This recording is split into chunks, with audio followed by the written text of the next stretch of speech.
السلام علیکم، آپ دیکھ رہے ہیں کے نیوز چینل۔ خبر شامل کرتے ہیں تاندلیا والا سے۔ ہمارے نمائندے علی حسن صابری کی رپورٹ کے مطابق مزدور کسان اتحاد پاکستان کے صدر علی احمد شاہین جھمٹ نے یکم مئی مزدور ڈے کے حوالے سے اخباری نمائندوں سے گفتگو کرتے ہوئے کہا کہ اس دن کو منانے کا مقصد محنت کشوں کی جدوجہد کو یاد کرنا ہے۔ پوری دنیا میں یکم مئی مزدوروں کے علاوہ عالمی دن کے طور پر منایا جاتا ہے۔ یہ دن امریکہ کے شہر شکاگو کے ان مزدوروں کی یاد دلاتا ہے جنہوں نے مزدور طبقے کے حقوق کی خاطر اپنی جانیں قربان کی۔ پاکستان میں مزدور تحریک ہمیشہ کمزور رہی ہے، جس کی بڑی وجہ یہ ہے کہ مزدوروں نے باہم کبھی اتفاق کا مظاہرہ ہی نہیں کیا۔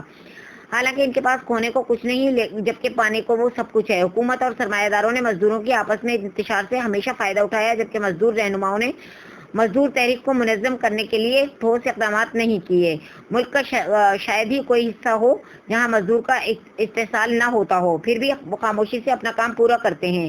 یہ ایک تلخ حقیقت ہے اور افسوس کا مقام ہے کہ جو دن مزدوروں کے لیے مخصوص کر دیا گیا ہے، اس دن بھی انہیں ایک لمحے کے لیے بھی سکون میسر نہیں۔